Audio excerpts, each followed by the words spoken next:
নমস্কার বন্ধুরা, আজ আমি আপনাদের সঙ্গে দুটো রেসিপি শেয়ার করব। প্রথমটা বাটুরা, দেখে নিন কত সুন্দর হয়েছে আর একদমই নরম।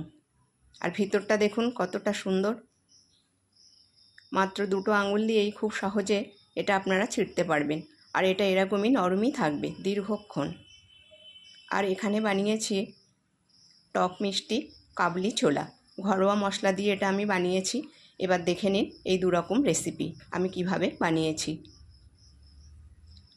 প্রথমে 6 থেকে 7 ঘন্টা কাবুলি চানা ভিজিয়ে রেখেছিলাম। তারপর সেটা ভালো করে ধুয়ে নিয়ে প্রেসার কুকারের মধ্যে দিয়ে দিয়েছি। আর দিয়ে দিয়েছি জল। কাবুলি চানাগুলো যাতে ভিজে থাকে এবং 1/2 ইঞ্চি মতন জল একটু বেশি দিয়েছি। আর এখানে দিয়ে দিলাম কিছু কুচানো টমেটো আর 1/2 চামচ মতন লবণ। এবার দিয়ে দিচ্ছি সামান্য একটু বেকিং সোডা। এটা দেওয়ার ফলে এটা খুব সুন্দর গলে যাবে। এবার প্রেসার কুকারে ঢাকনাটা বন্ধ করে 6টা সিটি দিয়ে নেব। দেখুন 6টা সিটি দিয়ে নিয়েছি। আর কিছু সময় হয়ে গেছে, সিটিটা খুলেও এসেছে। এবার দেখে নিচ্ছি এটা কীরকম সিদ্ধ হয়েছে। দেখুন এটা খুব সুন্দরভাবে সিদ্ধ হয়ে গেছে। একটু টিপলেই দেখুন গলে যাচ্ছে, ঠিক এরকমই দরকার। এবার গ্যাসে একটা কড়া বসিয়ে শুকনো লঙ্কা, তেজপাতা, দারুচিনি,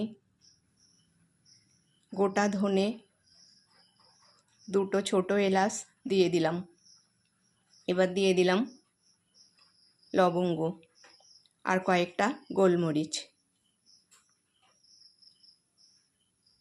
এবার দিয়ে দিচ্ছি একটু জিরে, আরও একটু দিয়ে দিচ্ছি।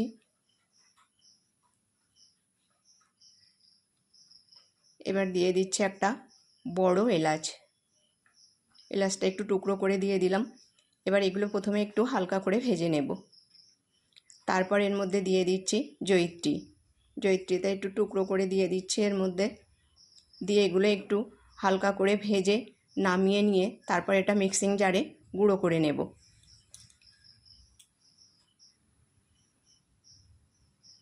আবারও কড়া বসিয়ে দিয়ে দিয়েছি বেশ কিছুটা পরিমাণ রিফাইন্ড অয়েল। এবার দিয়ে দিয়েছি একটু সর্ষের তেল। এই রিফাইন্ড তেল আর সর্ষের তেল দিয়ে আজকের এই কাবুলি ছোলা এটা আমি বানাবো। তেলটা গরম হয়ে গেছে। এবার তেজপাতা, শুকনো লঙ্কা আর একটু জিরে ফোড়ন দিয়ে দিলাম। এবার দিয়ে দিচ্ছি বেশ কিছুটা পরিমাণ কুচানো পেঁয়াজ। পেঁয়াজগুলো একটু হালকা করে ভেজে নেব। দেখুন পেঁয়াজ একটু ভাজা হয়ে গেছে। এবার এর মধ্যে দিয়ে দেব আদা বাটা। 1 চামচ মতন আদা বাটা দিয়ে দিলাম। আমি এর মধ্যে কোনো রসুন বাটা দিচ্ছি না। কেউ যদি পছন্দ করেন তাহলে দিতে পারেন, তবে না দিলেও কোনো অসুবিধা নেই। এবার দিয়ে দেব কিছুটা কুচানো টমেটো।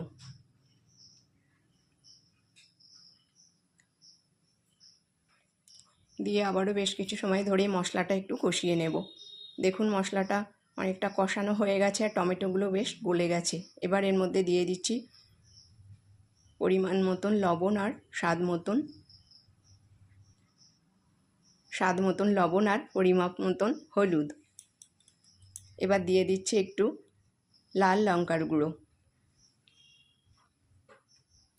এবার দিয়ে দিচ্ছি চিনি। যেহেতু কাবলি ছোলাটা একটু টক মিষ্টি বানাবো, তাই 2 চামচ চিনি এর মধ্যে দিয়ে দিলাম। দেখুন মশলাটা একটু সামান্য পরিমাণ জল দিয়ে একটু কষিয়ে নিয়েছি আর টমেটো বেশ ভালোই গলে গেছে আর মশলাটাও কষানো হয়ে গেছে। এবার একটু তেঁতুলের কাত এর মধ্যে দিয়ে দিলাম। অল্প একটু তেঁতুল গরম জলে ভিজিয়ে রেখেছিলাম। তারপর সেটা একটু চেপে কাতটা দিয়ে দিলাম এর মধ্যে আর ছিবড়েটা ফেলে দিয়েছি।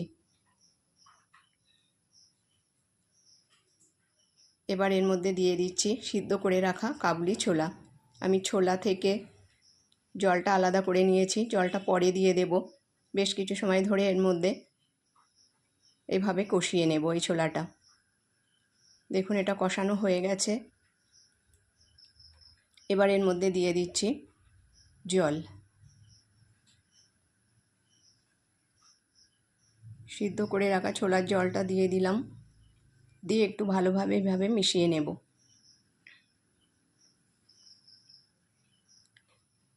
এটা মেশানো হয়ে গেছে। এবার এর মধ্যে দিয়ে দিচ্ছি যে মশলাগুলো ভেজে গুঁড়ো করেছি সেই গুঁড়ো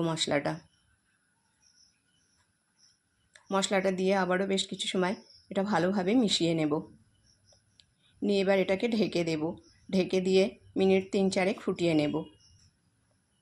ফিরে এলাম প্রায় 4 মিনিট পর। দেখুন মশলাটা দেওয়ার ফলে একটু কালচে কালচে রং হয়ে গেছে। আপনারা এর মধ্যে কাশ্মীরি লঙ্কার গুঁড়োও ব্যবহার করতে পারেন। এবার এর মধ্যে দিয়ে দেব একটু কুচানো ধনেপাতা। দিয়ে এটাকে একটু ভালো করে মিশিয়ে দিয়ে এটা নামিয়ে নেব।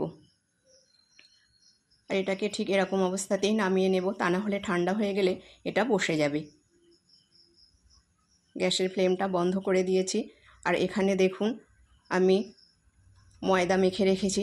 500 গ্রাম ময়দার মধ্যে 4 টেবিল চামচ টক দই দিয়েছি, হাফ চামচ লবণ, 2 চামচ চিনির গুঁড়ো, অল্প একটু বেকিং পাউডার আর বেকিং সোডা ভালোভাবে মিশিয়ে নিয়ে এটা মেখে রেখেছিলাম সাদা তেল দিয়ে।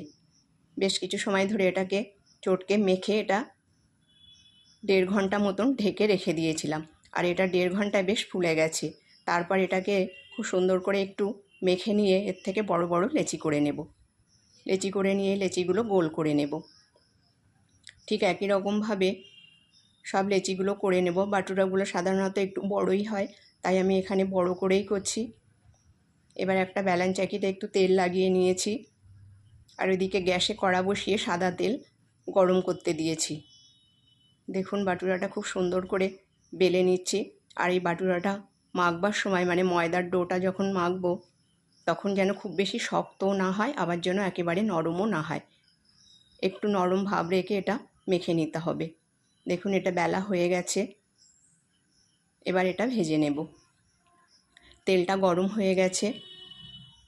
এবার গ্যাসের ফ্লেমটা মিডিয়ামে রেখেছি। মিডিয়ামে রেখে এটা আমি ভেজে নেব। গরম তেলের মধ্যে এটা দিয়ে দিয়েছি। দেখুন কি সুন্দর ফুলে উঠছে, আপনা আপনিই ফুলে উঠছে আর এটা ঘুরছে তেলের মধ্যে। দেখুন কত সুন্দরভাবে এটা ফুলে উঠছে।